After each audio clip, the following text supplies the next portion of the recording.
Hi friends, welcome back to my channel Arun Academy. Friends, ಇದೇ March 16 27ವರೆಗೂ RRB NTPC graduate ಲೆವೆಲ್ನ exam ಇದೆ. ಆ ಎಕ್ಸಾಮ್ಗೆ ಈ ವಿಡಿಯೋ ತುಂಬ ಇಂಪಾರ್ಟೆಂಟು. ಹಾಗೆ ಈ ವಿಡಿಯೋ ರೈಲ್ವೆ ಎಕ್ಸಾಮ್ ಮತ್ತು SSC ಎಕ್ಸಾಮ್ಗಳಿಗೆ ತುಂಬ ಇಂಪಾರ್ಟೆಂಟು. ಹಾಗೆ ನಾನು ರೈಲ್ವೆ ಎಕ್ಸಾಮ್ ಮತ್ತು SSC ಎಕ್ಸಾಮ್ಗಳಿಗೆ ರೀಸನಿಂಗ್, GK, ಮ್ಯಾಥ್ಸ್ ಕ್ಲಾಸ್ಗಳನ್ನು ಮಾಡ್ತಾಯಿದ್ದೀನಿ. ಆಲ್ರೆಡಿ ನಾನು ಮ್ಯಾಥ್ಸ್, GK ಮತ್ತು ರೀಸನಿಂಗ್ಗೆ ಸಂಬಂಧಪಟ್ಟ ಹಾಗೆ ಒಂದೊಂದು ವಿಡಿಯೋವನ್ನು ಪೋಸ್ಟ್ ಮಾಡಿದ್ದೀನಿ. ಯಾರೂ ಕೂಡ ಆ ವಿಡಿಯೋಗಳನ್ನು ನೋಡಿಲ್ಲ, ಹೋಗಿ ನೋಡಿ, ತುಂಬ ಚೆನ್ನಾಗಿದೆ. ಹಾಗೆ ಈ ವಿಡಿಯೋ GKಗೆ ಸಂಬಂಧಪಟ್ಟ ಹಾಗೆ ಎರಡನೇ ವಿಡಿಯೋ. ಈ ವಿಡಿಯೋದಲ್ಲಿ ನಾವು ರೈಲ್ವೆ ಎಕ್ಸಾಮ್ ಮತ್ತು SSC ಎಕ್ಸಾಮ್ಗಳಲ್ಲಿ ಅತಿ ಹೆಚ್ಚು ಸ್ಕೋರ್ ಬರುವಂಥ ಟಾಪಿಕ್ಗಳನ್ನು ಡಿಸ್ಕಷನ್ ಮಾಡೋಣ. ಆ ಟಾಪಿಕ್ಗಳು ಯಾವ್ಯಾವುದು ಅಂದರೆ 2011ರ ಜನಗಣತಿ, ಪ್ರಧಾನ ಕಚೇರಿಗಳು, ಭಾರತೀಯ ಶಾಸ್ತ್ರೀಯ ನೃತ್ಯ ಮತ್ತು ನೃತ್ಯಗಾರರು, ಪುಸ್ತಕ ಮತ್ತು ಲೇಖಕರು, ರಾಜ್ಯದ ಉತ್ಸವಗಳು, ವಾದ್ಯ ಮತ್ತು ವಾದ್ಯವಾದಕರು, ಪ್ರಮುಖ ತಿದ್ದುಪಡಿಗಳು ಮತ್ತು ರಾಷ್ಟ್ರೀಯ ಉದ್ಯಾನವನಗಳು, ಹಾಗೂ ಭಾರತ ಸಂವಿಧಾನದ ಅನುಸೂಚಿಗಳು ಅಥವಾ ಶೆಡ್ಯೂಲ್ಗಳು. ನೋಡಿ, ಇವಿಷ್ಟು ಟಾಪಿಕ್ಕಿಂದ ಎಲ್ಲ ಶಿಫ್ಟ್ನಲ್ಲೂ 7ರಿಂದ 8 ಕ್ವಶನ್ ಇದ್ದೇ ಇರುತ್ತೆ. ಸೊ ಇವುಗಳು ತುಂಬ ಇಂಪಾರ್ಟೆಂಟು. ಇವುಗಳ ಬಗ್ಗೆ ಡಿಸ್ಕಷನ್ ಮಾಡೋಣ. ಸೊ ವಿಡಿಯೋನ ಕೊನೆವರೆಗೂ ಸ್ಕಿಪ್ ಮಾಡಿದೆ ನೋಡಿ, ಹಾಗೆ ನಮ್ಮ ಚಾನಲ್ನ ಸಬ್ಸ್ಕ್ರೈಬ್ ಮಾಡ್ಕೊಳ್ಳಿ. ಮೊದಲನೇದಾಗಿ 2011ರ ಜನಗಣತಿ. ನೋಡಿ, ಭಾರತದಲ್ಲಿ ಜನಗಣತಿಯನ್ನು 1872ರಲ್ಲಿ ಬ್ರಿಟಿಷ್ ವೈಸ್ರಾಯ್ ಲಾರ್ಡ್ ಮಯೋ ಪ್ರಾಂತೀಯ ಮಟ್ಟದಲ್ಲಿ ಪ್ರಾರಂಭ ಮಾಡ್ತಾನೆ.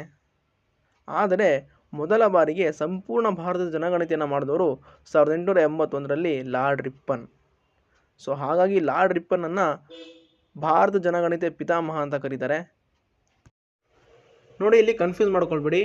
ಭಾರತದಲ್ಲಿ ಮೊದಲ ಬಾರಿ ಜನಗಣತಿಯನ್ನು ಮಾಡಿದವರು ಯಾರಂತ ಕೇಳಿದಾಗ ಲಾರ್ಡ್ ಮೇಯೋ ಅಂತ ನಿಮ್ಮ ಆನ್ಸರ್ ಆಗಿರಬೇಕು. ಅದೇ ಸಂಪೂರ್ಣ ಭಾರತ ಜನಗಣತಿ ಮಾಡಿದ ಮೊದಲ ವ್ಯಕ್ತಿ ಯಾರು ಅಂತ ಕೇಳಿದಾಗ ಲಾರ್ಡ್ ರಿಪ್ಪನ್ ನಿಮ್ಮ ಆನ್ಸರ್ ಆಗಿರಬೇಕು, ನೆನ್ಪಿಟ್ಕೊಳ್ಳಿ. ನೆಕ್ಸ್ಟ್ ಪಾಯಿಂಟ್, 1881ರಿಂದ ಜನಗಣತಿಯನ್ನು ಪ್ರತಿ 10 ವರ್ಷಕ್ಕೊಮ್ಮೆ ನಡೆಸಲಾಗುತ್ತೆ. ಈಗ ಪ್ರಸ್ತುತವಾಗಿ ನಮ್ಮ ಭಾರತದಲ್ಲಿ 2011ರ ಜನಗಣತಿ ಆಗಿದೆ. ಈಗ 2021ರಲ್ಲಿ ಮಾಡಬೇಕಿತ್ತು, ಆದರೆ ಕಾರಣಾಂತರಗಳಿಂದ ಮಾಡೋಕ್ಕಾಗಿಲ್ಲ. 2011ರಲ್ಲಿ ನಡೆದ ಜನಗಣತಿ ಭಾರತದ 15ನೇ ಜನಗಣತಿ ಆಗಿದೆ. ಹಾಗೆಯೇ ಸ್ವತಂತ್ರ ಭಾರತದ 7ನೇ ಜನಗಣತಿ ಆಗಿದೆ, ನೆನ್ಪಿಟ್ಕೊಳ್ಳಿ. ಈ 2011ರ ಜನಗಣತಿ ಆಯುಕ್ತರಾಗಿದ್ದವರು C. ಚಂದ್ರಮೌಳಿ. ನೋಡಿ, ಪ್ರತಿ ಜನಗಣತಿ ಮಾಡುವಾಗ ಒಬ್ಬರು ಆಯುಕ್ತರು ಇರ್ತಾರೆ. ಸೊ 2011ರ ಆಯುಕ್ತರು C. ಚಂದ್ರಮೌಳಿ. ಈ ಜನಗಣತಿಯು ಕೇಂದ್ರ ಸರ್ಕಾರದ ಗೃಹ ಇಲಾಖೆಯ ಅಧೀನದಲ್ಲಿ ತನ್ನ ಕಾರ್ಯವನ್ನು ನಿರ್ವಹಿಸುತ್ತೆ. ಹಾಗೆ ಇಲ್ಲಿ 2001ರಿಂದ 2011ರ ನಡುವಿನ ಜನಸಂಖ್ಯೆ ಬೆಳವಣಿಗೆ ದರ 17.7%. ಇದನ್ನು ಎಕ್ಸಾಮಲ್ಲಿ ತುಂಬ ಸಲ ಕೇಳಿದ್ದಾರೆ, ಸೊ ನೆನ್ಪಿಟ್ಕೊಳ್ಳಿ. 2011ರ ಜನಗಣತಿ ಪ್ರಕಾರ ಆಗ ಭಾರತದ ಒಟ್ಟು ಜನಸಂಖ್ಯೆ 121 ಕೋಟಿ. ಭಾರತವು ಜನಸಂಖ್ಯೆಯಲ್ಲಿ ಪ್ರಪಂಚದಲ್ಲಿ 2ನೇ ದೊಡ್ಡ ರಾಷ್ಟ್ರವಾಗಿತ್ತು. ಮೊದಲನೇದು ಚೀನಾ, ನಂತರ ಭಾರತ. ಇವಾಗೇನಾದರೂ ಜನಗಣತಿ ಮಾಡಿದ್ರೆ ಭಾರತ ಮೊದಲನೇ ಸ್ಥಾನಕ್ಕೆ ಬರುತ್ತೆ. ಈಗ ನಮ್ಮ ಭಾರತ ದೇಶವು 140 ಕೋಟಿಗಿಂತ ಹೆಚ್ಚು ಜನಸಂಖ್ಯೆಯನ್ನು ಹೊಂದಿದೆ. ಸೊ ಹಾಗೆ ನಾವು ಫಸ್ಟ್ನೇ ಸ್ಥಾನದಲ್ಲಿ ಬರ್ತೀವಿ. ಈಗ ನಾವು 2011ರ ಜನಗಣತಿಯ ಪ್ರಕಾರ ಜನಸಂಖ್ಯೆಯನ್ನು ನೋಡೋಣ ಬನ್ನಿ. 2011ರ ಜನಗಣತಿಯ ಪ್ರಕಾರ ಅತಿ ಹೆಚ್ಚು ಜನಸಂಖ್ಯೆಯನ್ನು ಹೊಂದಿರುವ ರಾಜ್ಯ ಉತ್ತರ ಪ್ರದೇಶ್, 19.9 ಕೋಟಿ ಜನಸಂಖ್ಯೆಯನ್ನು ಹೊಂದಿದೆ.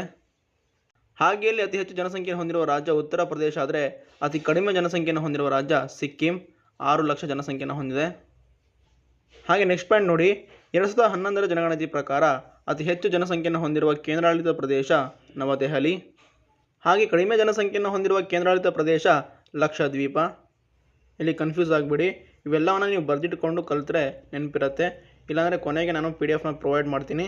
ಇನ್ನೊಂದು 2 ಕ್ಲಾಸ್ ಆಗಲಿ, 2 ಕ್ಲಾಸ್ ಆದಮೇಲೆ ಇಲ್ಲಿವರೆಗೂ ಮಾಡಿದಂಥ ಎಲ್ಲ ವೀಡಿಯೋಗಳ PDF ಒಟ್ಟು ಮಾಡಿ PDF ಪ್ರೊವೈಡ್ ಮಾಡ್ತೀನಿ. ಯಾರ್ಯಾರು ನಮ್ಮ ಟೆಲಿಗ್ರಾಮ್ ಚಾನಲ್ಗೆ ಜಾಯ್ನ್ ಆಗಿಲ್ಲ, ಜಾಯ್ನ್ ಆಗಿ, ಲಿಂಕನ್ನು ಡಿಸ್ಕ್ರಿಪ್ಷನಲ್ಲಿ ಕೊಟ್ಟಿರ್ತೀನಿ, ಜಾಯ್ನ್ ಆಗಿ. ನೆಕ್ಸ್ಟ್ ಪಾಯಿಂಟ್ ನೋಡಿ, 2011ರ ಜನಗಣತಿ ಪ್ರಕಾರ ಅತಿ ಹೆಚ್ಚು ಜನಸಂಖ್ಯೆಯನ್ನು ಹೊಂದಿರುವ ನಗರ ಮುಂಬೈ. ಹಾಗೆ ಹೆಚ್ಚು ಜನಸಂಖ್ಯೆಯನ್ನು ಹೊಂದಿರುವ ತಾಲೂಕು ಮಹಾರಾಷ್ಟ್ರದ ಥಾಣೆ. ಸೊ ಐ ಹೋಪ್ ನಿಮಗೆ ಈ ಜನಸಂಖ್ಯೆ ಬಗ್ಗೆ ಅರ್ಥ ಆಯಿತು ಅಂದ್ಕೊಳ್ತೀನಿ.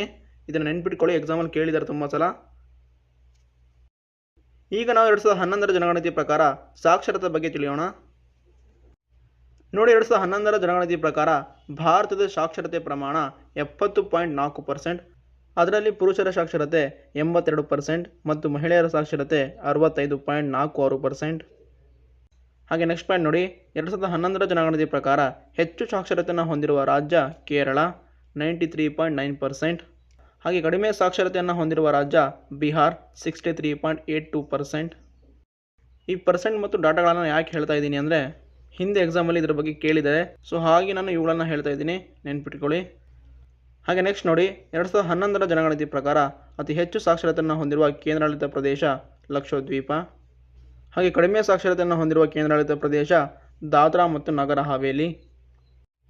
ಎಕ್ಸಾಮ್ಗೆ ಬರುವಂಥ ಮತ್ತು ಎಕ್ಸಾಮ್ಗೆ ಇಂಪಾರ್ಟೆಂಟ್ ಆಗಿರುವಂಥ ಟಾಪಿಕ್ಗಳನ್ನು ನಾನಿಲ್ಲಿ ಹೇಳ್ತಾ ಇದ್ದೀನಿ.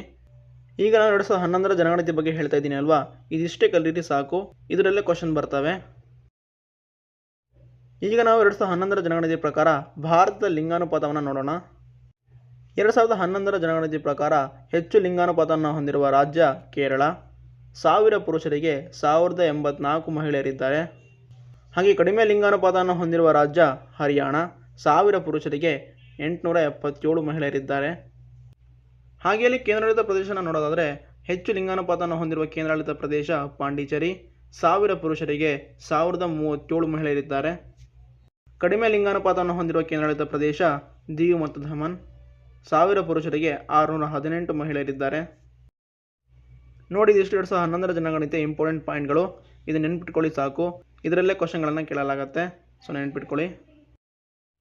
ಈಗ ನಾವು ಹೆಡ್ ಕ್ವಾರ್ಟರ್ ಅಂದರೆ ಕೇಂದ್ರ ಕಚೇರಿಗಳನ್ನು ನೋಡೋಣ. ಮೊದಲನೇದಾಗಿ ನಾವು ವಿಶ್ವಸಂಸ್ಥೆ ಹಾಗೂ ವಿಶ್ವಸಂಸ್ಥೆ ಪ್ರಮುಖ ಅಂಗಸಂಸ್ಥೆಗಳ ಕೇಂದ್ರ ಕಚೇರಿಗಳನ್ನು ನೋಡೋಣ. ನಂತರ ನಾವು ಬ್ಯಾಂಕ್ಗಳ ಕೇಂದ್ರ ಕಚೇರಿಯನ್ನು ನೋಡೋಣ. ವಿಶ್ವಸಂಸ್ಥೆಯ ಕೇಂದ್ರ ಕಚೇರಿ ನ್ಯೂಯಾರ್ಕ್ನಲ್ಲಿದೆ. ಹಾಗೆ ವಿಶ್ವಸಂಸ್ಥೆಯ ವಿಶೇಷ ಅಂಗಸಂಸ್ಥೆಗಳಾದ ಸಾಮಾನ್ಯ ಸಭೆ, ಭದ್ರತಾ ಮಂಡಳಿ, ಸಾಮಾಜಿಕ ಮತ್ತು ಆರ್ಥಿಕ ಸಮಿತಿ, ಧರ್ಮದರ್ಶಿ ಸಮಿತಿ, ಅಂತಾರಾಷ್ಟ್ರೀಯ ನ್ಯಾಯಾಲಯ ಮತ್ತು ಸಚಿವಾಲಯ. ಈ 6 ವಿಶೇಷ ಅಂಗಸಂಸ್ಥೆಗಳಲ್ಲಿ 5 ಅಂಗಸಂಸ್ಥೆಗಳ ಕೇಂದ್ರ ಕಚೇರಿ ನ್ಯೂಯಾರ್ಕ್ನಲ್ಲೇ ಇದೆ. ಅದು ಯಾವುದಂತ ನೋಡೋದಾದರೆ ಸಾಮಾನ್ಯ ಸಭೆ, ಭದ್ರತಾ ಮಂಡಳಿ, ಸಾಮಾಜಿಕ ಮತ್ತು ಆರ್ಥಿಕ ಸಮಿತಿ, ಧರ್ಮದರ್ಶಿ ಸಮಿತಿ ಮತ್ತು ಸಚಿವಾಲಯ. ಆದರೆ ಅಂತಾರಾಷ್ಟ್ರೀಯ ನ್ಯಾಯಾಲಯದ ಕೇಂದ್ರ ಕಚೇರಿ ನೆದರ್ಲ್ಯಾಂಡಿನ ಹೇಗ್ನಲ್ಲಿದೆ. ಇದನ್ನು ನೀವು ನೆನ್ಪಿಟ್ಕೊಳ್ಳಿ. ನೆಕ್ಸ್ಟ್, ವಿಶ್ವಸಂಸ್ಥೆಯ ಅಂಗಸಂಸ್ಥೆಗಳ ಕೇಂದ್ರ ಕಚೇರಿಗಳು. FAO ಅಂದರೆ ಆಹಾರ ಮತ್ತು ಕೃಷಿ ಸಂಸ್ಥೆ, ಇದರ ಕೇಂದ್ರ ಕಚೇರಿ ರೋಮ್ನಲ್ಲಿದೆ. Next, WHO World Health Organisation, ಕನ್ನಡದಲ್ಲಿ ವಿಶ್ವ ಆರೋಗ್ಯ ಸಂಸ್ಥೆ, ಇದರ ಕೇಂದ್ರ ಕಚೇರಿ ಜಿನೆವಾದಲ್ಲಿದೆ. ನೆಕ್ಸ್ಟ್, ಯುನೆಸ್ಕೋ ವಿಶ್ವ ಶಿಕ್ಷಣ ಮತ್ತು ಸಾಂಸ್ಕೃತಿಕ ಸಂಸ್ಥೆ, ಇದರ ಕೇಂದ್ರ ಕಚೇರಿ ಪ್ಯಾರಿಸ್ನಲ್ಲಿದೆ. Next, ILO International Labour Organisation, ಕನ್ನಡದಲ್ಲಿ ಅಂತಾರಾಷ್ಟ್ರೀಯ ಕಾರ್ಮಿಕರ ಸಂಘ, ಇದರ ಕೇಂದ್ರ ಕಚೇರಿ ಜಿನೆವಾದಲ್ಲಿದೆ. ನೆಕ್ಸ್ಟ್, IMF ಅಂದರೆ ಇಂಟರ್ನ್ಯಾಷನಲ್ ಮಾನಿಟರಿ ಫಂಡ್ ಅಂತ, ಕನ್ನಡದಲ್ಲಿ ಅಂತಾರಾಷ್ಟ್ರೀಯ ಹಣಕಾಸು ನಿಧಿ, ಇದರ ಕೇಂದ್ರ ಕಚೇರಿ ವಾಷಿಂಗ್ಟನ್ನಲ್ಲಿದೆ. ನೆಕ್ಸ್ಟ್, UNEP ಅಂದರೆ ಯುನೈಟೆಡ್ ನೇಷನ್ ಎನ್ವಿರಾನ್ಮೆಂಟಲ್ ಪ್ರೋಗ್ರಾಮ್, ಇದರ ಕೇಂದ್ರ ಕಚೇರಿ ಕೆನ್ಯಾದ ನೈರೋಬಿಯಲ್ಲಿದೆ. ಇನ್ನು ಹಲವಾರು ವಿಶ್ವಸಂಸ್ಥೆ ಅಂಗಸಂಸ್ಥೆಗಳಿದೆ. ಎಕ್ಸಾಮ್ಗೆ ಕೇಳುವಂಥ ಇಂಪಾರ್ಟೆಂಟ್ ಮಾತ್ರ ನಾನು ಇಲ್ಲಿ ಹೇಳ್ತಾ ಇದ್ದೀನಿ. ಸೊ ಇದನ್ನು ನೋಡ್ಕೊಳ್ಳಿ. ನೆಕ್ಸ್ಟ್, ಈಗ ನಮ್ಮ ಭಾರತದಲ್ಲಿರುವ ಪ್ರಮುಖ ಬ್ಯಾಂಕ್ಗಳ ಕೇಂದ್ರ ಕಚೇರಿಗಳನ್ನು ನೋಡೋಣ. ಮೊದಲನೇದು RBI Reserve Bank of India, ಇದರ ಕೇಂದ್ರ ಕಚೇರಿ ಮುಂಬೈನಲ್ಲಿದೆ. Next, SBI State Bank of India, ಇದರ ಕೇಂದ್ರ ಕಚೇರಿ ಕೂಡ ಮುಂಬೈನಲ್ಲಿದೆ.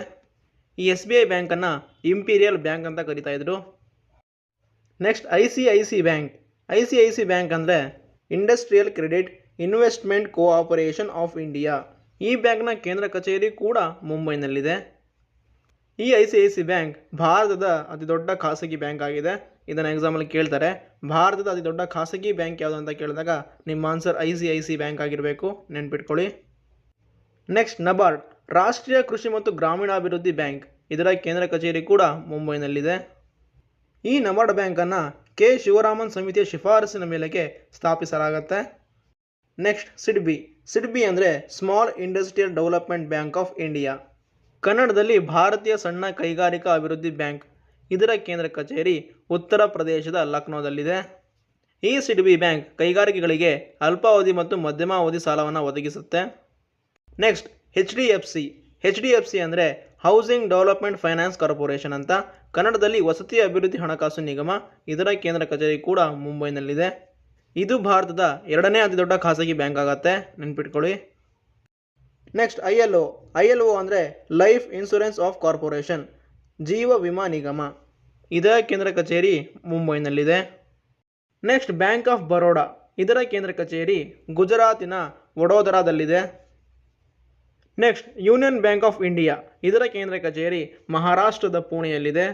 ಹಾಗೆ ಸೆಂಟ್ರಲ್ ಬ್ಯಾಂಕ್ ಆಫ್ ಇಂಡಿಯಾದ ಕೇಂದ್ರ ಕಚೇರಿ ಮುಂಬೈನಲ್ಲಿದೆ. ನೆಕ್ಸ್ಟ್, ಇಂಡಿಯನ್ ಬ್ಯಾಂಕ್ನ ಕೇಂದ್ರ ಕಚೇರಿ ಚೆನ್ನೈನಲ್ಲಿದೆ. ಹಾಗೆ ಕೆನರಾ ಬ್ಯಾಂಕಿನ ಕೇಂದ್ರ ಕಚೇರಿ ಬೆಂಗಳೂರಿನಲ್ಲಿದೆ. ಸೊ ಇದಿಷ್ಟು ಪ್ರಮುಖ ಬ್ಯಾಂಕ್ಗಳು ಮತ್ತು ಅದರ ಕೇಂದ್ರ ಕಚೇರಿಗಳು. ಇವುಗಳು ತುಂಬಾ ಇಂಪಾರ್ಟೆಂಟ್, ನೆನ್ಪಿಟ್ಕೊಳ್ಳಿ. ಈಗ ನಾವು ಭಾರತದ ಕ್ಲಾಸಿಕಲ್ ಡ್ಯಾನ್ಸ್ ಮತ್ತು ಕ್ಲಾಸಿಕಲ್ ಡ್ಯಾನ್ಸರ್ಸ್ಗಳನ್ನು ನೋಡೋಣ. ನೋಡಿ, ಕ್ಲಾಸಿಕಲ್ ಡ್ಯಾನ್ಸ್ ಅಂದರೆ ಶಾಸ್ತ್ರೀಯ ನೃತ್ಯಗಳು. ನಮ್ಮ ಭಾರತದಲ್ಲಿ ಒಟ್ಟು 8 ಶಾಸ್ತ್ರೀಯ ನೃತ್ಯಗಳಿವೆ. ಮೊದಲನೇದು ಕಥಕ್. ಕಥಕ್ ಉತ್ತರ ಪ್ರದೇಶದ ಶಾಸ್ತ್ರೀಯ ನೃತ್ಯವಾಗಿದೆ. ಎಕ್ಸಾಮಲ್ಲಿ ಇದ್ರ ಬಗ್ಗೆ ಕೇಳ್ತಾರೆ. ಕಥಕ್ ಯಾವ ರಾಜ್ಯದ ಶಾಸ್ತ್ರೀಯ ನೃತ್ಯವಾಗಿದೆ ಅಂತ ಕೇಳಿದಾಗ ನಿಮ್ಮ ಆನ್ಸರ್ ಉತ್ತರ ಪ್ರದೇಶ ಆಗಿರಬೇಕು. ನೆಕ್ಸ್ಟ್ ಭರತನಾಟ್ಯ. ಭರತನಾಟ್ಯ ತಮಿಳುನಾಡಿನ ಶಾಸ್ತ್ರೀಯ ನೃತ್ಯವಾಗಿದೆ.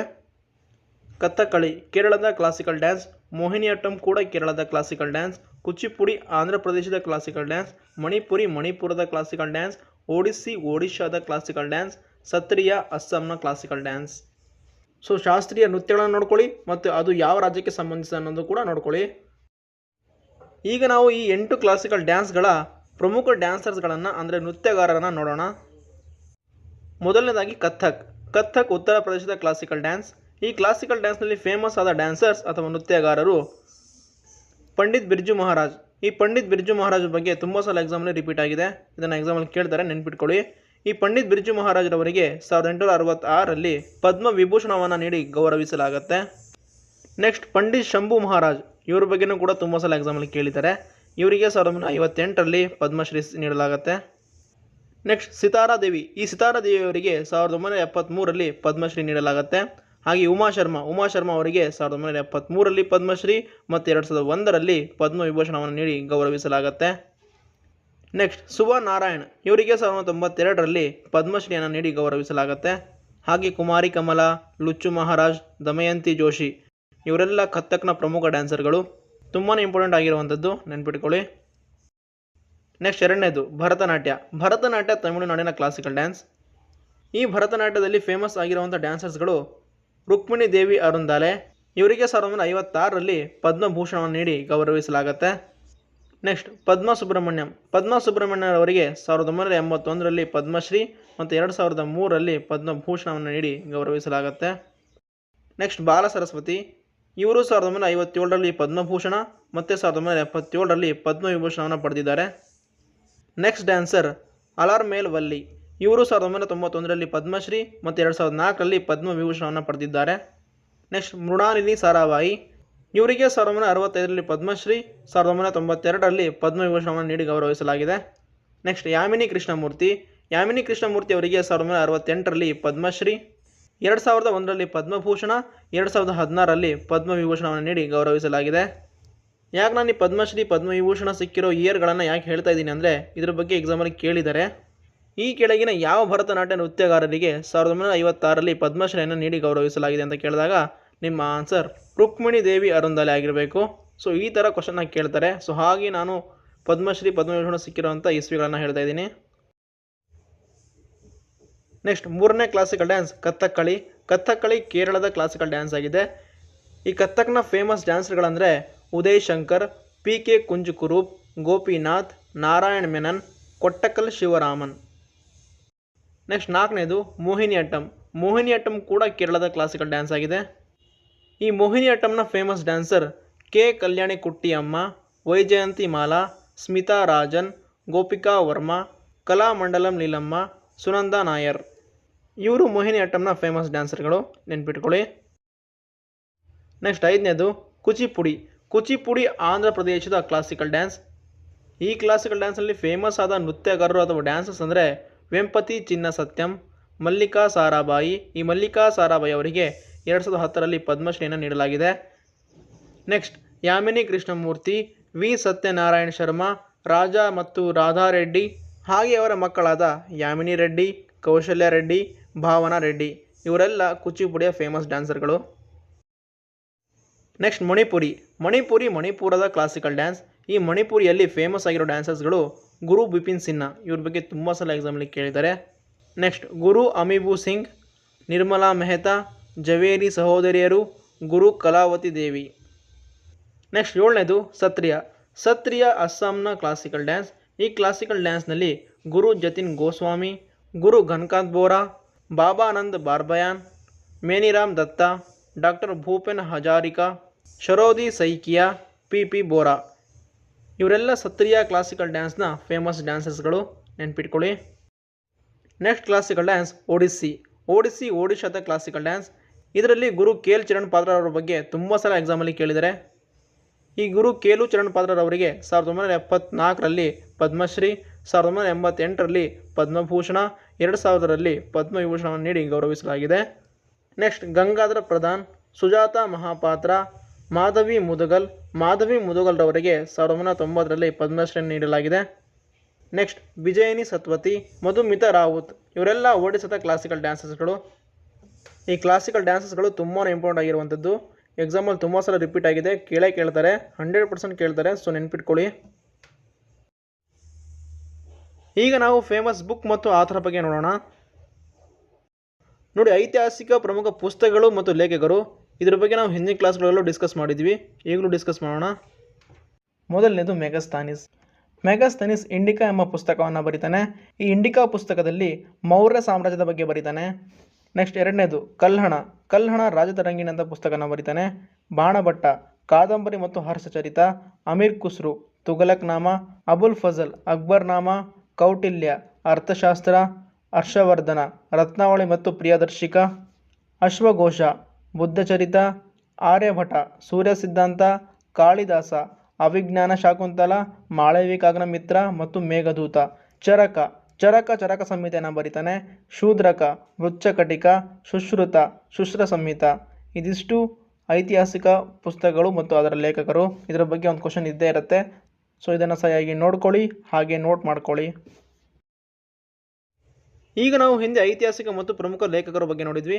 ಈಗ ಪ್ರಮುಖ ವ್ಯಕ್ತಿಗಳು ಮತ್ತು ಅವರ ಗ್ರಂಥಗಳನ್ನು ನೋಡೋಣ. Jyotiba Phule, Gulamgiri, Sir M Visvesvaraya, Planned Economy for India, Bal Gangadhar Tilak, Gita Rahasya, Lala Lajpat Rai, Unhappy India, Young India, Mahatma Gandhiji, Hindu Swaraj, My experiment with truth. ಇದು ಗಾಂಧೀಜಿಯವರ ಆತ್ಮಚರಿತ್ರೆ ಆಗಿದೆ. ಎಕ್ಸಾಮಲ್ಲಿ ಕೇಳ್ತಾರೆ, ಗಾಂಧೀಜಿಯವರ ಆತ್ಮಚರಿತ್ರೆ ಯಾವುದು ಅಂತ ಕೇಳಿದಾಗ ನಿಮ್ಮ answer my experiment with truth, ಇದು ನಿಮ್ಮ ಆನ್ಸರ್ ಆಗಿರಬೇಕು, ನೆನ್ಪಿಟ್ಕೊಳ್ಳಿ.